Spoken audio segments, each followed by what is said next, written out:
Hi, it's Caleb with Terrytown RV. I'm out here at a 2022 Mesa Ridge S-Lite 262 RL, and we're going to be doing an orientation today.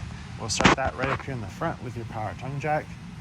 So on the left, you have a switch for the light, and on the right, you have your switch to extend and retract the jack to hook and unhook from your vehicle. If this jack were to fail for any reason, you can remove this rubber cap here, and there's a little nut inside that you can put this crank on here, and then you can manually crank that up or down so that you don't get stuck on your vehicle or at your campsite. Behind that is where your propane tanks will be. We got a test tank on here right now, but your other tank is right there. You have two 30-pound propane tanks with the regulator in the middle. Whichever way this little dial is pointed is the tank you're using. Is a manual switch over, so you just manually point it the other way. That way you can switch between your tanks. Behind that is your location for your batteries. You can fit up to 2 batteries there on that rail. On the side, have a light switch right here. That is going to do your docking light up front. Then we have side of your pass-through storage here. This hose goes to the outdoor shower in the back, which we'll see in a little bit. Otherwise, you can see pretty decent storage space in there. There are a couple tools over on the other side that will go in more depth in later. Down below, on your marker lights here, you are prepped for Furrion side view cameras. So there's going to be one of those on both sides, and you are also prepped for a Furrion backup camera on the rear. You can run just side view cameras, you can run just a backup camera, or you can run both. All depends on what system you want to go with, or you can run none at all. But side view cameras are super nice when you're going down the road. If you're changing lanes with how big of a blind spot you have, that helps to eliminate that. Next thing we have here is your front stabilizer jacks, and the switch for that right here. Extend and retract. The retract is obviously going to bring them back up towards the unit. Extend. It's going to run them down towards the ground. Once they hit the ground, I like to hit the button one more time real quick just to put some added pressure on those so that they can more properly do their job of stabilizing the unit. They are for stabilization only, not for leveling. So to level your trailer out, raise and lower your tongue jack. To level it out front to back, and to level it out side to side, you'll put boards or blocks underneath your tires. And then after that, you run your stabilizers down. And their purpose is to keep the unit from moving around while you're inside of it. The next thing we have here is your sewer drain. So on the left, you have a gray handle. That's for your gray tank. In the back there, you have a black handle. That's for the black tank. So black tank is going to be from the toilet. Gray tank is going to be dirty sink and shower water. When you go to drain this, there is a specific order that you should do it in. You want to pull your black tank handle first. Let that drain out. Once that's empty, pull your gray tank handle, and that gray dirty sink and shower water will help to rinse the black toilet water out of your hose. And you can close those valves up and put your sewer cap on when you're all done. The sewer cap is in the front compartment right now. On your side out here, you have 2 vents. These are both to the back side of the refrigerator. This bottom one here is going to give you access to all the wiring for the fridge. So you can see that right in there. It's also going to vent gas fumes to the outside. Work our way around to the back here. You have another switch for your rear stabilizers. Same thing. Hold down, extend. Those are going to start to come down just like that. You can see it's going down one at a time. That's completely normal. Once that far one hits the ground, it's not going to pick up the unit at all. It's going to wait until this other side gets down, and then it will start to actually lift. And there you go. Next we have your docking station. So there's a little diagram up here for the things that are in it. So the coax there is going to be your hookup for satellite or cable. So if you had a satellite dish or a cable hookup, that's where that would go into. Up above is your outdoor shower where that blue coil hose goes. That was up in the front compartment. Below that, see it's labeled tank flush. That is a black tank flush. So when you drain your holding tanks, That's the black and gray handles that are up front. Once they're empty, you can leave your black tank handle open and hook a hose up to here. And that's going to spray directly into your black tank and help to rinse it out and flush it out a little bit extra. Run water through it for 5 or 10 minutes or so. And then once you're done with that, turn your water off, close your slide valve back up, and you're all set there. If you leave your slide valve closed when you're using this, it's going to start to fill the freshwater tank, and a lot of times it'll backfill up into the toilet and flood the unit if you're not careful and if you're not keeping an eye on that. So be sure to keep that slide valve open. Next thing in here is this blue lever that you have. You see it's labeled tank fill and city. So that's how you're going to switch between doing city water and filling your freshwater tank. So to fill, right now it's on city water. So to use that, you hook your hose up to the fitting here, turn it on, and that will create your water pressure for you. I do recommend you use a water pressure regulator with that, just to get the water PSI down into a reasonable range for the unit. And then if you want to fill your freshwater tank, if you're doing some rustic camping, turn the lever up like that so it matches the diagram, and you'll hook your hose up to there, and it's going to fill your freshwater tank. And then once your tank is filled, you can turn your water pump on, and that'll allow you to use that water. Next to that, you have your 30 amp power hookup. It's just a twist lock cord, pretty standard there. I do recommend you use a 30 amp surge guard with that, just to help protect the electronics on the unit. As we work our way around to the back, on each side of your bumper, you have bumper caps where you can store your sewer hose in. Just slide it in there, and that's gonna just give you a space to store that out of the way, since it gets pretty gross and dirty. So that way you can store it away from all your other belongings. You have a ladder to access your roof, which is fully walkable. And we do recommend you get up on your roof at least once a year to check all your seals, check out the rubber roof, make sure there's no rips, tears, or anything else in that. And we do recommend you use a rubber roof cleaner and conditioner on the roof to help maintain it and keep it in good condition. This is the location that was prepped for the backup camera. So that's what that little bump out is there. Have your spare tire here. It's the same size as all the other tires on the unit.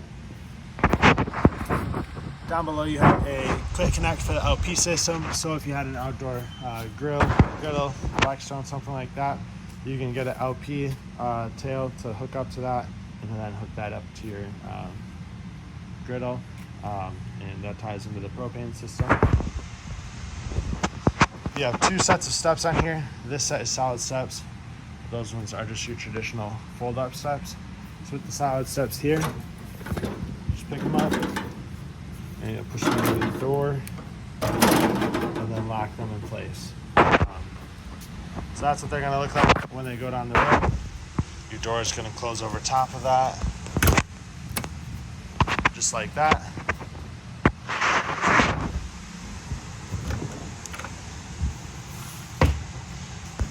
If you need to extend your legs or retract them, pull on this tab here, and that's going to release a pin. So you can slide those up and down. Pull on the black handle here, and that'll allow you to release the lock. And set that down. I do recommend that you get this, or I guess I don't even recommend, you should.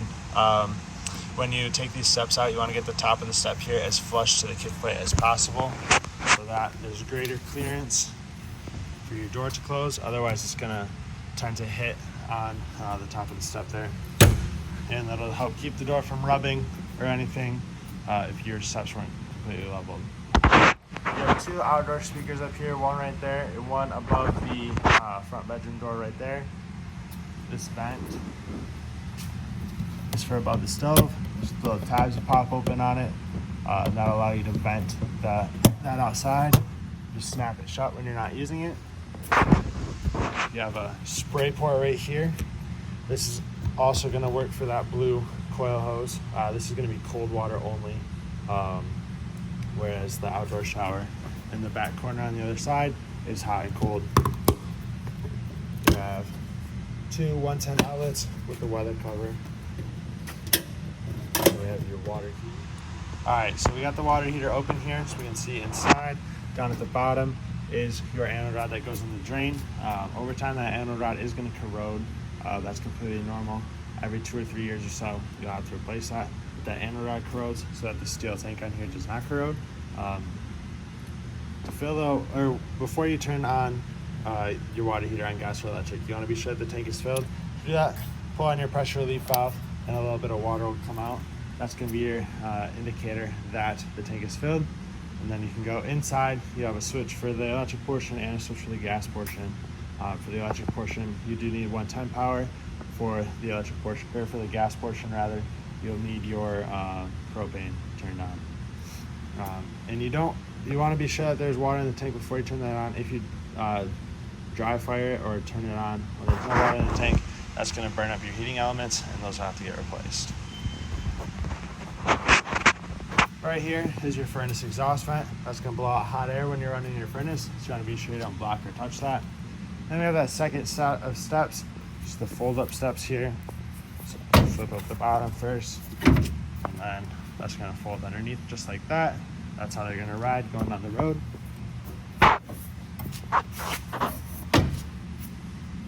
And then we have the other side of your pass-through storage. Once again, this crank here is for your tongue jack if it were to fail. This little drill bit here, same style or same size and as this, but you can put it in the drill, so that makes it a little faster, so you don't have to crank it by hand. And this crank here is going to be for your stabilizer jacks. You can put it on the end there, so you can manually crank those up and down, so you don't get stuck with those down on the ground, or if you want to manually stabilize it if you have to. But that is going to be everything outside. We'll work our way inside. We'll open up the awning here so you can see that in action. See some other things as well.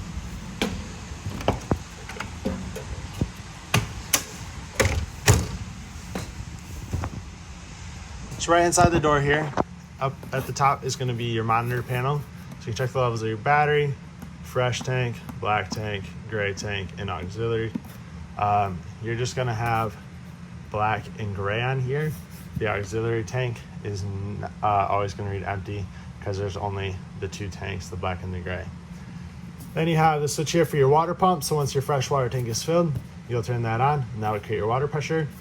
These are the 2 switches for your water heater. On the left is gas, on the right is electric. You can run both of them at the same time or individually. Just flip the switches for that. It's all electronic ignite. And you have your interior ceiling lights, your exterior awning light right there. Slide out switch on the left, awning on the right. Hold down extend, and that'll extend that out. I'm gonna move this door out of the way. That is one thing you want to be aware of, is this door here. This door is equipped with a friction hinge, so it makes it a little harder for it to move around, and it also keep it from hitting up in the awning there.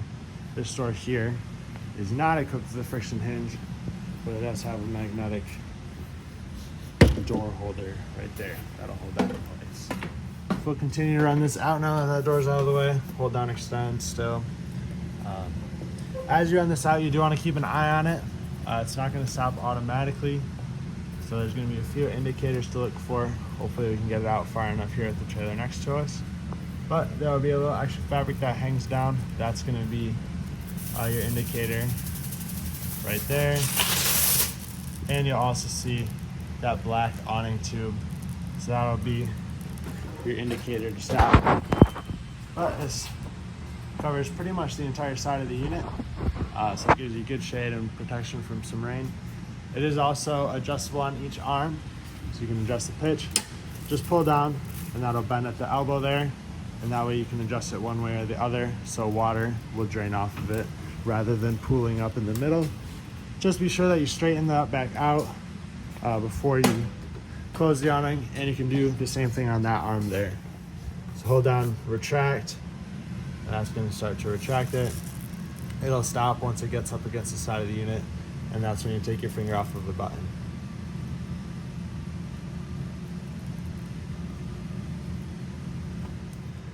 For the slide out here, it's going to be kind of a similar situation. So right now the slide out is extended. We'll retract it here so we can see that in action. So hold on, slide in.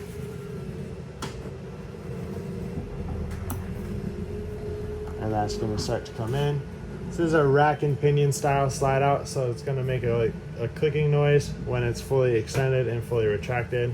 So that's gonna be your indicator to take your finger off of the button.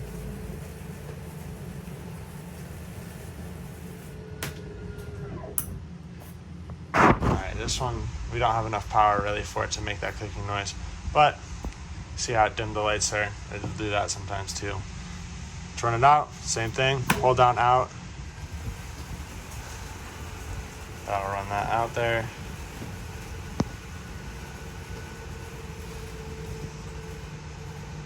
Right now this unit's only plugged into 110 power, so not everything will be able to run on it, but when you're plugged into full 30 amp, you'll have full capability for everything.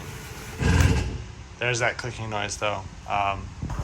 So that's the sound you want to hear or listen for, and that'll be your indicator that it's fully extended. We'll work our way to the inside now. So you have your entertainment center, TV, and soundbar. Our remotes for those right here. Soundbar does radio as well as working with the TV. You have 2 speaker zones on here. Zone 1, you see that just went away there, I turned it off. That's the soundbar itself. Zone 2 is your outdoor speakers outside. You click through modes. You can hook up your aux cord on the top right there. Play your TV sound through it. There's not a DVD player on this, and there is Bluetooth. You can pair your phone up to it. There is HDMI input though, and USB right there. I'll work our way into the kitchen. Have the microwave up top here. Standard microwave there. It's gonna work just like one would at your house. Then you have a light and a fan for above the stove. Remember that fan vents outside, so you have that vent outside that you have to open and close. You have a glass cover here for the stove top. It just folds up like it is now and creates an extra backsplash.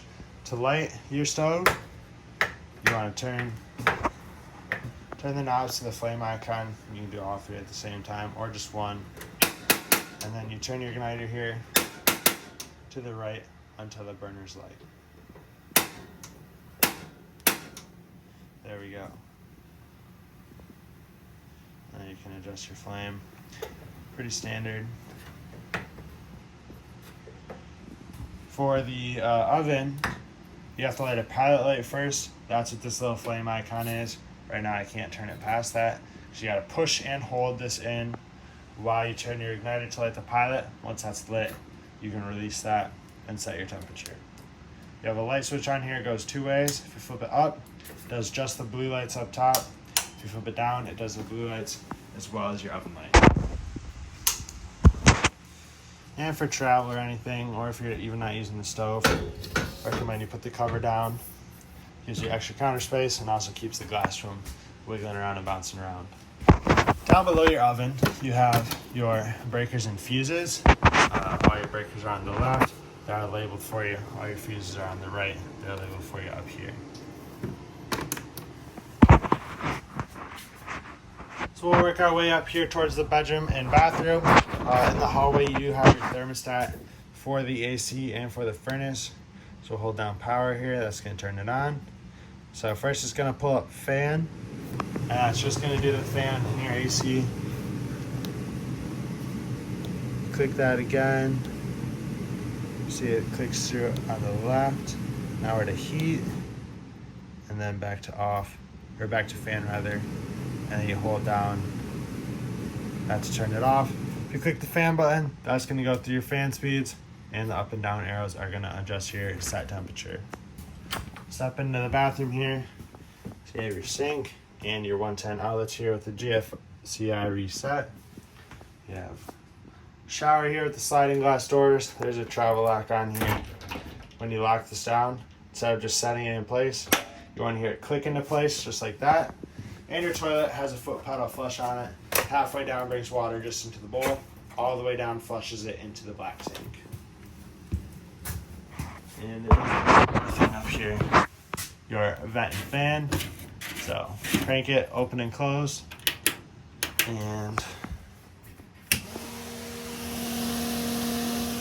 you have this switch on the left right here to turn it on and off.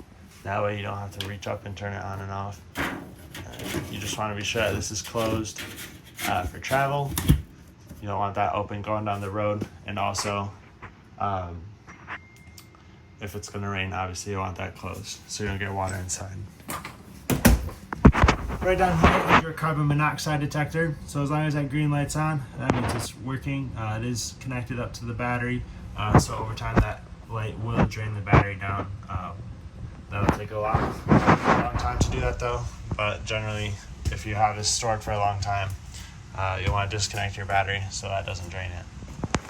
Up in the bedroom here, you have 110 outlets and USB chargers on both sides of the bed. You have exit window over here. So in case of emergency, take this and you can throw the window open and then pull the tab here to rip the screen out. Otherwise, you can prop it open like it is right now for normal ventilation. Hopefully you only ever have to use it for normal ventilation. But when you close it, just be sure that this gets strapped down or latched down correctly so that window doesn't pop open when you're going down the road. You have another vent up here. This one does not have a fan. This is just going to be a manual crank.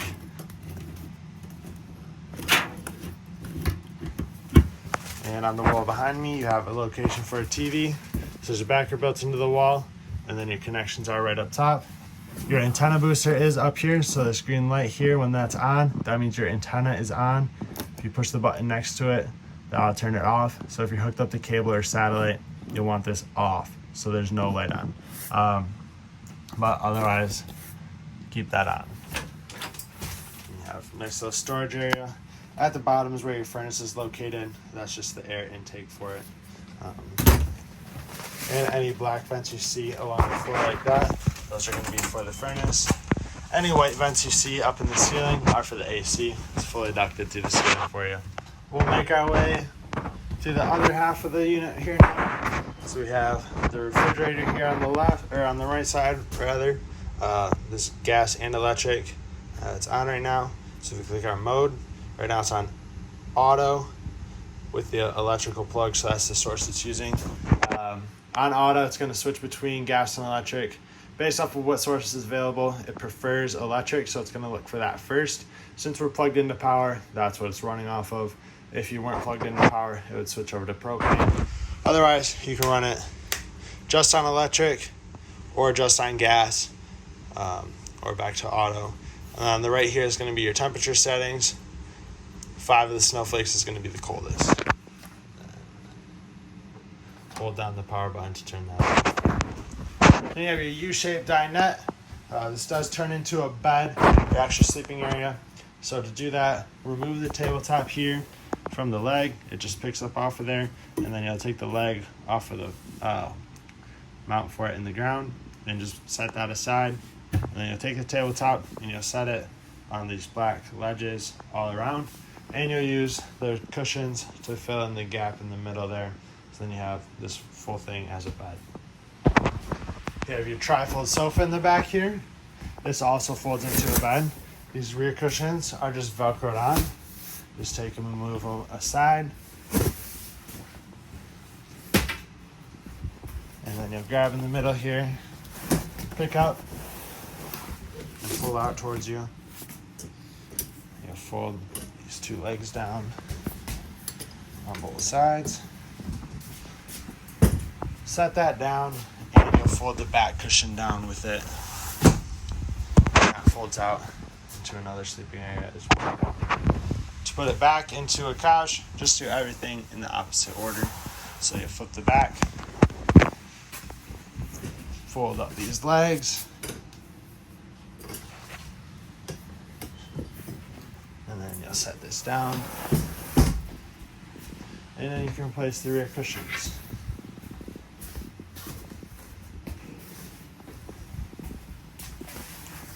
Just like that. So that is going to be everything inside of here, it looks like. If you have any questions, please reach out to us. We'd love to answer them for you. And thank you for choosing Terrytown.